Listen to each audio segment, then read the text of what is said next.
Alright, so in this video, we're gonna add some of those embers flying around and improve this a little bit and finish this up. So I wouldn't mind it having just a touch more energy. It feels just a little bit slow. So we can go to the set fluid attributes and increase the radius of the particles to maybe 15.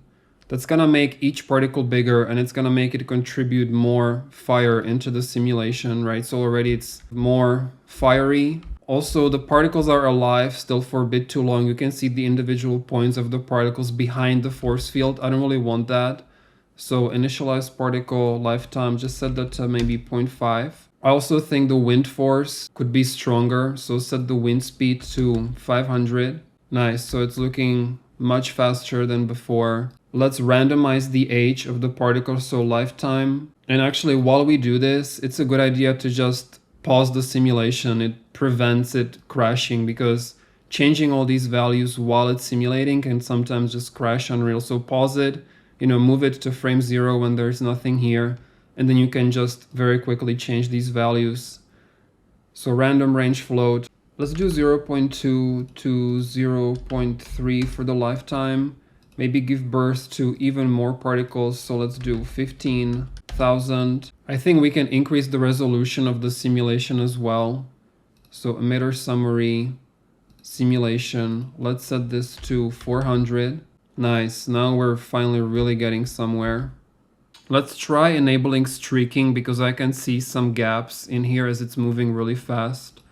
So again, emitter summary, source, use streaking. Nice, that smoothed it out. And finally, to add some more randomness to the shape, we can just add some curl noise force to the particles.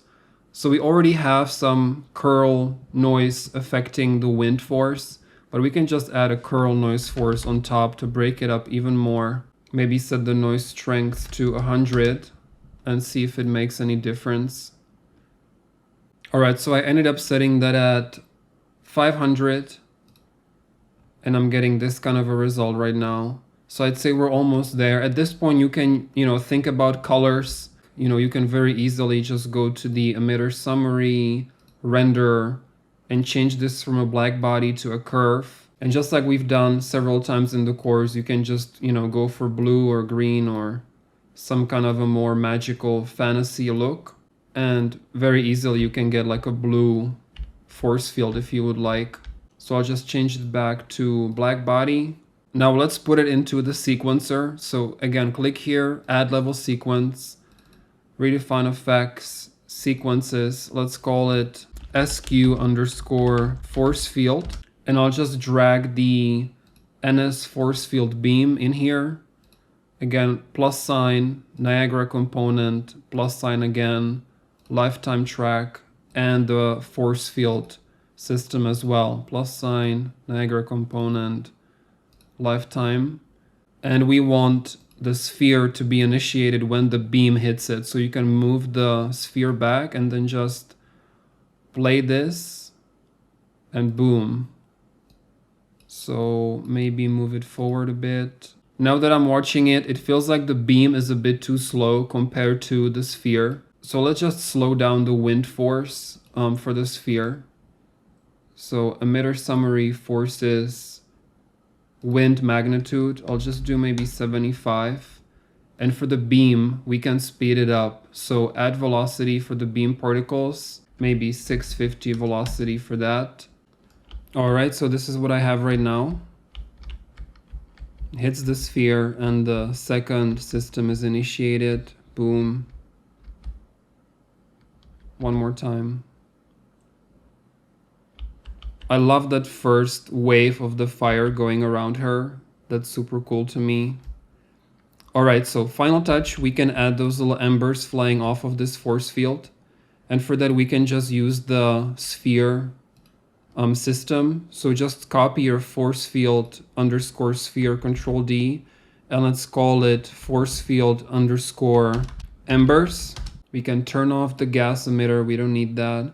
We can remove set fluid attributes. Let's enable the sprite renderer, and we want it to have that glowing material, so we can search for the material we created, which is m_sprite emissive. For the color of the particle, we can set the color mode to random range, and we want them to be fiery embers. So maybe like a lighter orange and then a darker orange range.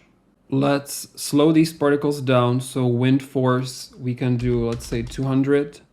We want them to be alive longer. So initialized particle lifetime maybe can be between 1 and 2 seconds. And you can see how the curl noise is beautifully making these particles wave around like this. Pretty cool. I think they can be alive for even longer. So let's do 1.5 to 3 seconds and see what this looks like. So drag your force field embers over here.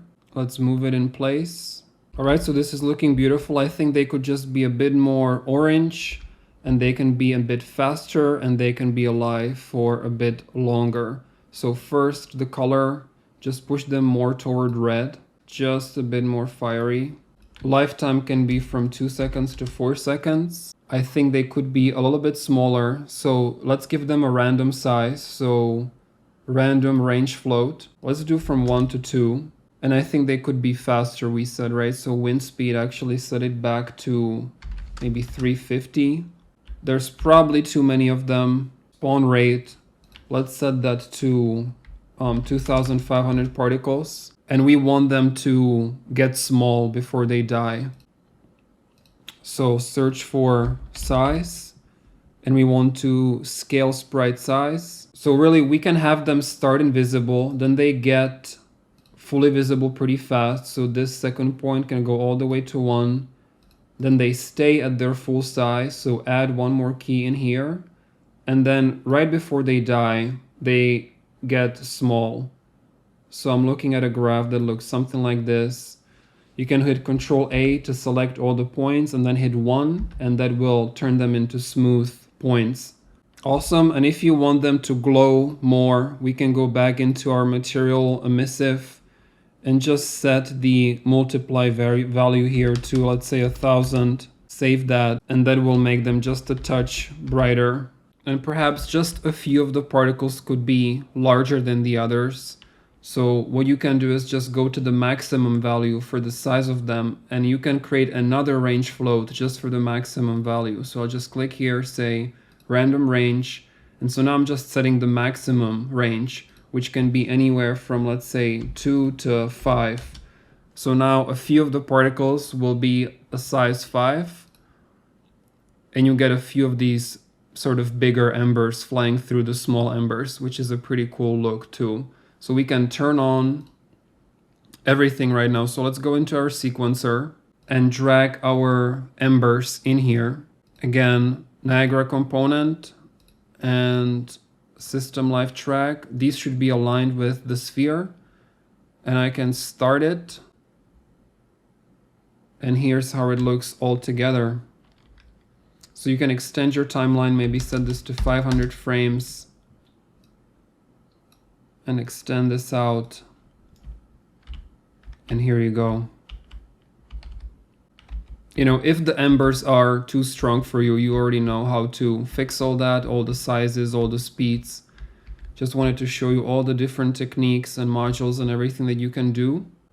All right, so this will be my final result. I wanted to thank you guys so much for taking this course with me. I really hope that you learned a lot. I try to show you as many little tips, tricks, techniques as I could. I am working on a full Niagara course where we will create a whole lot more different effects and learn some completely new ways of creating cool stuff. So I will keep you updated on that. Thank you so much for watching, and I'll see you in the next one.